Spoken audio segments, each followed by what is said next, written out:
سبيل الدموع سبيل مريح تنهد يا صاحي كي تستريح. آج ہم انشاءاللہ العزیز بات کریں گے سلطان الاولیاء سیدنا شیخ عبد القادر جیلانی غوث اعظم رضی اللہ تعالی عنہ کی سیرت اور آپ کے مناقب کے حوالے سے. یہ ایسی ذات ہے جو صالحین کے سردار ہیں اور اپنی زندگی میں لوگوں کو بھی نیک بنایا. ایک ہوتا ہے انسان کا صالح ہونا اور ایک ہوتا ہے لوگوں کو صالح بنانا. تو صالحین کی تعداد کافی ہے لیکن ہر دور میں مصلح کی تعداد کم رہی ہے. صالح بننا بہت آسان ہے. اگر انسان چاہ لے اپنے آپ کو بدلنا تو وہ بالکل بدل سکتا ہے، کیونکہ اللہ تبارک و تعالیٰ نے اس کے اوپر اس کو اختیار دیا ہے. لیکن کسی دوسرے شخص کو صالح بنانا، نیک بنانا، یہ اس کے اختیار میں نہیں. جب تک وہ سامنے والا انسان راضی نہ ہو کہ میری اصلاح کی جائے اور میں نیک بن جاؤں، تب تک آپ اس کی اصلاح نہیں کر سکتے. یہاں تک کہ اگر وہ آپ کا بیٹا کیوں نہ ہو، آپ کی بیٹی کیوں نہ ہو، اس کے باوجود بھی آپ اس کی اصلاح نہیں کر سکتے جب تک کہ وہ راضی نہ ہو. لیکن شیخ عبد القادر جیلانی رضی اللہ تعالی عنہ صالح ہونے کے ساتھ ساتھ مصلح بھی تھے. اپنے دور میں آپ نے بڑے بڑے کارنامے انجام دیے. وہ کارنامے بظاہر پوسٹر پہ نہیں دکھائی دیں گے، نہ آپ کو وہی نظر آئیں گے، بلکہ یہ کارنامے ایسے کارنامے ہیں کہ انشاءاللہ العزیز بروز قیامت ان کارناموں کی پوری لسٹ لوگوں کے سامنے آئے گی. اور یہ کارنامے صرف اور صرف اس لیے کیے گئے تاکہ رب تبارک و تعالیٰ راضی ہو جائے. اور یہی سبق بھی دیا اپنے مریدین اور ماننے والوں کو کہ جو بھی کام کریں وہ صرف اور صرف اللہ کی رضا کے لیے کریں، لوجہ اللہ کریں، تاکہ وہ کام دنیا میں بھی آپ کا کام دے اور ساتھ ہی ساتھ وہ کام آخرت میں بھی آپ کے کام آئے. شیخ عبد القادر جیلانی رضی اللہ تعالی عنہ بغداد کی ان عظیم شخصیات میں سے ہیں کہ ابن قدامہ رضی اللہ تعالی عنہ بہت بڑے عالم گزرے ہیں. آپ فرماتے ہیں کہ جب بغداد شہر میں داخل ہوا تو میں نے دیکھا کہ علم و عمل، حال اور افتاء، حال سے مراد جو حال ہوتا ہے، انسان ایک حال سے دوسرے حال میں جاتا ہے، یعنی رہتا تو دنیا میں ہے لیکن اللہ تبارک و تعالیٰ کا ذکر کرتے ہوئے، اس کی یاد کرتے ہوئے وہ ایک اپنے حال میں ہوتا ہے. اس حال میں بھی آپ کثرت سے رہتے تھے. فرمایا کہ آپ جیسا حال کسی کو نہیں آتا تھا اور نہ ہی آپ کے ایسا علم اور عمل میں دیکھا. فرمایا کہ ان سب کی سرداری، افتاء میں، فتویٰ دینے میں، ان سب میں سرداری اگر کسی پر ختم ہوتی تھی تو وہ محی الدین عبد القادر شیخ عبد القادر جیلانی. یہ آپ گواہی دے رہے ہیں، آپ کے دور کے علماء گواہی دے رہے ہیں کہ اس قدر علم کا گہوارہ تھے اور عمل کے پابند تھے. تدریس اور افتاء کا کام آپ نے کیا، لوگوں کو درس دیتے، دین سکھاتے، اور دین سے ریلیٹڈ جو علوم ہیں، جو فنون ہیں، وہ مسجد میں بیٹھ کر، اپنی خانقاہ میں بیٹھ کر لوگوں کو دیتے. تقریباً 40 سال تک، اپنی عمر کے 40 سال لوگوں کو واعظ و نصیحت دی. 40 سال ایک لمبا عرصہ ہوتا ہے. 40 سال تک لوگوں کو واعظ و نصیحت کی، تقریر کی، لوگوں کی اصلاح کی کوشش کی. 40 سال تک. اور اس کے بعد حضرت عبد الرزاق رحمہ اللہ جو آپ کے بیٹے ہیں، آپ فرماتے ہیں کہ میرے والد صاحب ہفتے میں صرف 3 دن درس دیتے تھے یا 3 دن صرف تقریر کرتے تھے. جمعہ کی صبح، پیر کی رات اور اتوار کی صبح. یہ 3 دن آپ کا فکس تھا جس میں آپ بیان فرماتے تھے، لوگوں کے سامنے جاتے تھے اور لوگوں کی اصلاح فرماتے تھے. اس میں بھی ایک بہت بڑا درس ہے ہمارے لیے، علماء کے لیے خاص طور سے، کہ بیانات کی کثرت سے لوگوں میں اصلاح پیدا نہیں ہو سکتی، بلکہ جتنا ہو سکے بندہ اپنی اصلاح پر کوشش کرے اور بیانات کم کرے. اس سے ہوتا یہ ہے، جو درس دیا شیخ عبد القادر جیلانی رحمہ اللہ نے، وہ درس یہ دیا کہ بندہ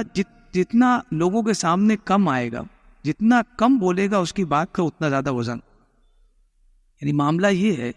کہ غوث اعظم کے دور میں آپ تقریر کرتے ہیں ہفتے میں 3 دن، اور یہاں معاملہ یہ ہے کہ دن میں 4 مرتبہ تقریر ہو جاتی، اسی لیے آج اس کے اثرات ختم ہونے لگے، کیونکہ اب وہ تقریر واعظ و نصیحت کے لیے نہیں رہ گئی، بلکہ صرف اور صرف ایک روایت اور ایک روٹین رہ گئی کہ ہمارے شیخ صاحب کا عرض ہے، لہٰذا ہم نے ایک اہتمام رکھا ہے اور عالم صاحب کو بلایا وہ تقریر، ہمارے مدرسے کا جلسہ ہے لہٰذا ہم نے اہتمام کیا ہے کہ عالم دین آئیں گے اور تقریر کریں گے، لہٰذا تقریر ہو رہی ہے۔ کوئی اسپیسیفک اور کوئی مخصوص وجہ نہیں ہوتی جس کی بنیاد پر کسی عالم دین کو بلایا جائے اور اس کو ایک موضوع دیا جائے، جبکہ خود غوث پاک رضی اللہ تعالیٰ عنہ کے بیٹے فرماتے ہیں کہ والد صاحب صرف دو ہی دن ہی تقریر کرتے تھے، ایک دن جمعہ اور ایک پیر کے دن، جمعہ کے دن مسجد میں جمعہ کی نماز کے وقت اور پیر کے دن خانقاہ میں، لیکن ایک دن لوگوں نے بڑھوایا اتوار کا دن اور رباط میں تقریر کرتے تھے جہاں پر لوگ جمع ہوتے اور لوگوں کو وہ درس دیتے، لوگوں کی ضد پر آپ نے ایک دن بڑھا دیا، ورنہ تو صرف اور صرف 2 ہی دن تقریر آپ کرتے۔ تو اس سے پتہ چلتا ہے کہ مقرر اور عالم دین ہی تقریر نہیں کرتا، بلکہ ہر باپ اپنے بیٹے کے لیے ایک موعظ ہے، ایک واعظ ہے، ہر باپ اپنے بیٹے کے لیے ایک واعظ ہے، نصیحت کرنے والا ہے۔ اسے بھی چاہیے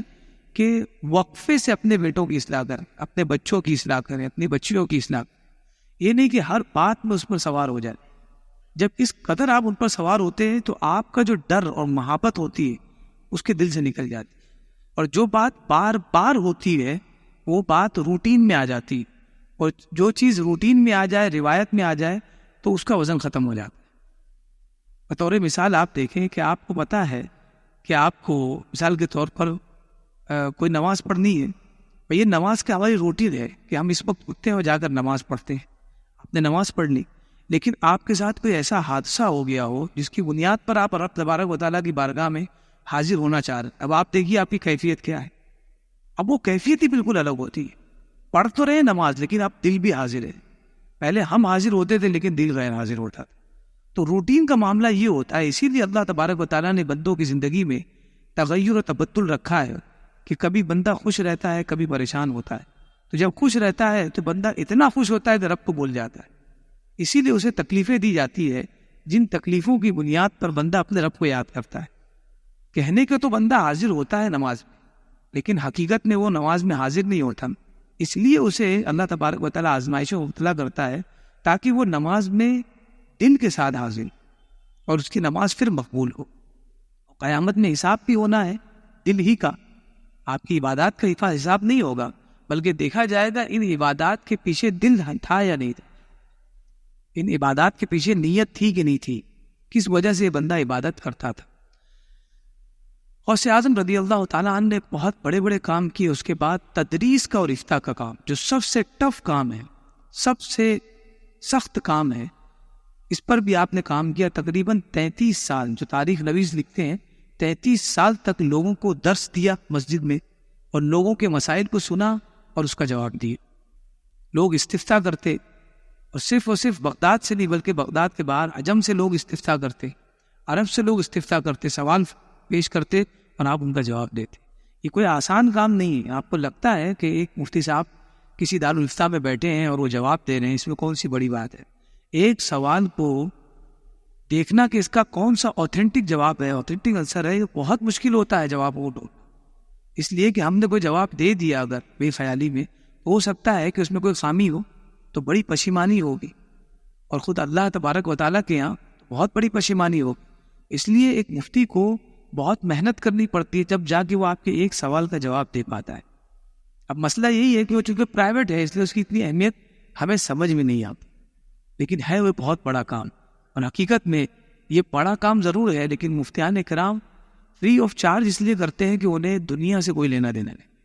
بلکہ وہ صرف اور صرف اللہ تبارک و تعالیٰ کی رضا کے لیے کر رہے ہیں۔ اسی لیے آپ دیکھیں دنیا کما چکی ہے، اس کے باوجود بھی فاصلے میں چڑھ جاتے، لیکن ایک عالم دین کو آپ دیکھیں گے کہ اس کے کپڑے جیسا لگتا ہے کہ بڑا کروڑ پتی اور مالدار، کیونکہ وہ اللہ کی رضا میں راضی، اور جو اس میں راضی ہو گیا اللہ تبارک و تعالیٰ دنیا میں بھی اور دین میں بھی اسے سرخرو کرتا ہے۔ غوث اعظم رضی اللہ تعالیٰ 33 سال تدریس کا کام کرتے رہے اور افتاء کا کام کرتے رہے، اور جو مواعظ اور جو نصیحتیں اور جو تقریریں آپ نے کی، وہ جو مجالس تھی جسے مجالس کہا جاتا ہے، ان مجالس میں جو آپ نے تقریریں کی ماشاء اللہ، اس وقت کے جو لوگ تھے دلچسپی رکھنے والے دین میں، ان لوگوں نے آپ کی تقریر کو اس طرح سے لکھا کہ دن اور تاریخ کے ساتھ لکھا کہ اس دن اس تاریخ کو آپ نے اس ٹاپک پر بیان کروایا اور اس کو درج کر دیا، اور درج کرنے کے بعد باقاعدہ وہ کتابی شکل اس کی اختیار، آج وہ کتابی شکل میں ہمارے درمیان موجود ہے۔ لیکن مسئلہ یہ ہے کہ اسے پڑھے کون؟ پڑھنے والوں کی ضرورت ہے، اور کم از کم نہ پڑھے تو علماء کو چاہیے کہ وہ پڑھے اور پھر اس کے بعد اس کا درس، تاکہ لوگوں تک ان چیزوں کو پہنچایا جائے، کیونکہ ان کی کتاب ساری عربی میں ہے، اور عربی کتاب سے عوام الناس تو استفادہ نہیں کر سکتے۔ خواص کو چاہیے کہ اس کا مطالعہ کرے اور لوگوں تک ان چیزوں کو پہنچائے۔ افتاء کا معاملہ یہ تھا فتویٰ دینے کا کہ آپ کو تطہر حاصل تھا، یعنی کوئی شخص اگر کوئی استفتاء لے کر آیا ہے، کوئی سوال لے کر آیا ہے، سوال دیکھنے کے بعد مفتی کا معاملہ یہ ہوتا ہے کہ وہ دیکھتا ہے کہ کس اینگل سے اس کو جواب دیا جائے، کہ اس میں کوئی کمی کوئی نقص نہ رہ جائے، یہ ساری چیزیں دیکھی جاتی ہے۔ سوال کرنے والے کی کیا نیت ہے، اس کے ہر اعتبار سے اس سے سوال کیا جاتا ہے کہ کہیں ایسا تو نہیں ہے، کہیں ویسا تو نہیں ہے، اس ساری چیز کو مد نظر رکھتے ہوئے، حالات تو خاص کر مد نظر رکھتے ہوئے جواب دیا جاتا ہے۔ لیکن مورخین کہتے ہیں، تاریخ نگار کہتے ہیں کہ کوئی بھی استفتاء رات نہیں گزارتا تھا آپ کے یہاں پر، یعنی اگر صبح کوئی استفتاء آیا، کوئی سوال آیا، تو رات ہونے سے پہلے آپ اس کا جواب دیں، اسی دن اس معاملے کو حل فرما دیتے۔ یہ ذمہ داری تھی، کسی مدرسے کے مدرس نہیں تھے، کسی مدرسے میں سرکاری نوکری پر نہیں تھے، لیکن انہیں پتا تھا کہ میں نوکر ہوں اپنے رب کا، میں اپنے رب کے دین کا نوکر ہوں۔ ہمارے اوپر جو سرویلنس کیمرہ لگا ہوا ہے، اس سے بڑی اور اس سے اہم چیز یہ ہے کہ اللہ تبارک و تعالیٰ کے فرشتے ہمارے دونوں کاندر، ہمیں اس کی عبادت کرنی چاہیے۔ تو یہ بھی عبادت ہے، اور بہت عظیم عبادت ہے کہ لوگوں کے سوالات کو اور مشاکل کو حل کر، ایسے ہی کوئی دستگیر تھوڑی نہ کہتا ہے کہ جو مشکل آتی ہے اس کو سب سے پہلے حل کر دیتے۔ اسی لیے اسی بنیاد پر لوگ دستگیر کہتے ہیں کہ سوال لے کر جائیں، لیکن ایسا نہیں ہوگا اب 4 دن بعد آئے، جا کے کورٹ میں آپ دیکھ لیں، ججوں کی تعداد اتنی ہے کہ ایسا اگر وہ ایک جگہ جمع ہو جائے تو پتہ چلے گا کہ اسکول کی چھٹی ہوئی ہے، لیکن مسائل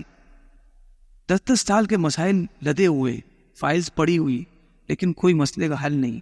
جبکہ سارے قوانین موجود ہیں، قوانین کو مد نظر رکھتے ہوئے جواب دے رہا ہے۔ اور یہاں معاملہ یہ تھا کہ قرآن اور حدیث ہے، سوال ہے، اب اس کا جواب قرآن و حدیث سے ڈھونڈنا ہے کہ کون سا سوال اس کے مطابق ہے، اور اس کے بعد لوگوں کو جواب دینا ہے۔ لیکن آپ کا معاملہ یہ کہ دن بھر میں جواب دے دیا کرتے تھے، رات تک اس مسئلے کو نہیں رکھتے تھے۔ یہ بہت عظیم کام تھا، اس کی قدر و قیمت وہی انسان سمجھ سکتا ہے جو کبھی استفتاء کروا چکا ہو، جو کبھی مشکل میں پڑا ہو اور علماء کے پاس جاتا ہو اپنے سوال کو حل کرنے کے لیے۔ ایک مرتبہ آپ کی بارگاہ میں سوال آیا، ایسے تو بہت سارے سوالات آتے تھے، اور ایسے سوالات ہوتے تھے کہ ایک مفتی بھی حیران ہو جائے کہ اس کا کیا جواب ہوگا۔ بعض اوقات ایسے سوالات آتے ہیں کہ انسان کے دماغ سے وہ باہر ہوتے ہیں، اس کی دسترست سے، اس کے مطالعے سے وہ باہر ہوتے ہیں، اس کا جواب کیا ہو سکتا ہے۔ ایک سوال یہ آیا، ایک شخص نے عجم سے، یعنی عرب کے علاوہ جو ممالک ہے وہاں سے کسی نے سوال کیا، مورخ نے یہ نہیں بتایا کہ کس جگہ سے سوال آیا، ایک کہا کہ عرب کے علاوہ کہیں سے سوال آیا۔ سوال یہ تھا کہ ایک شخص نے یہ قسم کھائی ہے کہ میں جب تک کوئی ایسی عبادت نہ کر لوں جس عبادت کو کرتے وقت، جب میں عبادت کر رہا ہوں تو اس عبادت کو کرتے وقت صرف اور صرف میں تنہا ہوں اور وہ عبادت کوئی اور نہ کر رہا ہوں۔ سوال سمجھ میں آیا؟ اس نے یہ قسم کھائی کہ میں ایسی کوئی عبادت کروں جس عبادت کو کرتے وقت میں ہی کر رہا ہوں، دنیا کا کوئی بھی انسان وہ عبادت نہ کر رہا ہوں، صرف اور صرف میں وہ عبادت کر رہا ہوں۔ اگر ایسا نہیں ہوا تو 3 طلاق۔ کوئی منچلا ہو جس نے اتنی بڑی قسم کھا لی، اب وہ کھا تو لی، یہ سب ساری چیزیں غصوں میں ہوتی ہے اور انسان خود بھی کہہ دیتا ہے، یعنی اس نے ایسا یہ کیوں کہا تاکہ یہ ہوگا نہیں، طلاق پڑ جائے گی، لیکن بعد میں اسے بڑا افسوس ہوا کہ اگر قسم کا حل ہو جائے تو طلاق بھی نہیں واقع ہوگی، اس طرح سے میں آزاد ہو جاؤں گا۔ لہٰذا آپ یہ فتویٰ بہترین مفتی شیخ عبد القادر محی الدین رحمہ اللہ کی بارگاہ میں پہنچا۔ آپ یقین مانیں، مستفتی جو سائل تھا، سوال لے کر آیا تھا، بغداد میں پہنچتا ہے اور وہ بغداد میں رات نہیں گزارتا ہے، رات ہی میں اس کا معاملہ حل ہو جاتا ہے، وہ دن ہی دن میں اس کا جواب ملتا ہے اور وہ نکل جاتا ہے۔ جواب آپ نے بہت شاندار دیا۔ سوال کیا تھا کہ کوئی ایسی عبادت کروں جس عبادت میں میں تنہا ہوں، اور جس وقت میں عبادت کر رہا ہوں وہ عبادت کوئی اور نہیں کر رہا ہوں۔ اسے کیسے ممکن ہے؟ آپ تسبیح پڑھ رہے ہو، دنیا میں پتہ نہیں کوئی تسبیح پڑھ رہا ہو، آپ اذان دے رہے ہو، کوئی اذان دے رہا ہو، نماز پڑھ رہے ہو، کوئی نماز پڑھ رہا ہو، زکوٰۃ صدقات دے رہے ہو، کوئی کر رہا ہو، تو کہیں نہ کہیں تو کوئی کر رہا ہوگا۔ آپ جب حج پہ جائیں گے تو ظاہر سی بات ہے حج کا ایک دن مقرر ہے سال میں، اور اس دن ہی جانا ہے آپ کو، اس وقت تو سارے لوگ موجود ہوں گے۔ عمرہ آپ کر رہے ہیں، بہت سارے لوگ عمرہ کر، تو ایسی کون سی عبادت ہے کہ انسان نہیں کر رہا ہو یہ کر رہا ہو؟ ماں باپ کی اطاعت فرما برداری دنیا کرتی ہے، بہت سارے ماں باپ کی اطاعت کرنے والے فرما بردار لوگ۔ حضرت نے جواب دیا بہت ہی شاندار، آپ نے کہا کہ اس شخص کو سب سے پہلے اور فوراً مکۃ المکرمہ لے جایا جائے، کعبۃ اللہ کے پاس لے جایا جائے اور کعبۃ اللہ کو خالی کر دیا جائے لوگوں سے۔ جب کعبۃ اللہ خالی ہو جائے تو اس سے کہا جائے کہ تم تنہا طواف کرو، تم تنہا طواف کرو۔ جب تم طواف کر رہے ہوگے تنہا تو اس وقت اس عبادت میں آپ کے علاوہ کوئی بھی شامل نہیں۔ اس طرح آپ کی یہ قسم ختم ہو جائے گی اور آپ پر طلاق واقع نہیں ہوگی، آپ کی بیوی پر۔ اس قدر مسئلے کو حل کرنا یہ کب ہوتا ہے؟ جب بندے کو فکر ہوتی ہے کہ اللہ کی یہ مخلوق ہے، ان کی پریشانیوں کو مجھے حل کرنا ہے۔ یہی وجہ ہے دستگیر کہنے کی۔ اعتراض کرنے سے پہلے سوچیں، ان کی زندگی کو پڑھیں کہ وجہ کیا ہے انہیں دستگیر کہنے۔ ان لوگوں کی دستگیری کرتے ہیں، لوگوں کی مدد کرتے ہیں، یہ اس طرح کی مدد کرتے ہیں کہ کوئی سوال لے کر آیا، اس کی زندگی کا سوال ہے، اس سے میں کہہ دیا لیکن اب بیوی ہاتھ سے چلی جائے گی، اس کے مسئلے کو حل کیا قرآن و حدیث کی روشنی، اور اس کے عقل میں بھی یہ بات آئی کہ ہاں یار یہ مسئلہ تو اس کا یہ جواب بنتا ہے۔ تو یہ ہمارے صالحین اور اولیاء ہے کہ جن کی وجہ سے آج ہم لوگ ایمان والے، جن کی بنیاد پر آج ہمارا ایمان کھڑا ہے۔ اللہ تبارک و تعالیٰ ان کی برکت پر رحمت و نور کی بارش فرمائے اور ان کے فیض و برکات سے ہم سب کو مالا مال فرمائے، اور جو کچھ آج بیان ہوا مولا کریم کہنے سننے سے زیادہ اس پر عمل کی توفیق عطا فرما۔ وصلی اللہ تعالی علی خیر خلقہ محمد وعلی آلہ وصحبہ اجمعین برحمتہ یا ارحم۔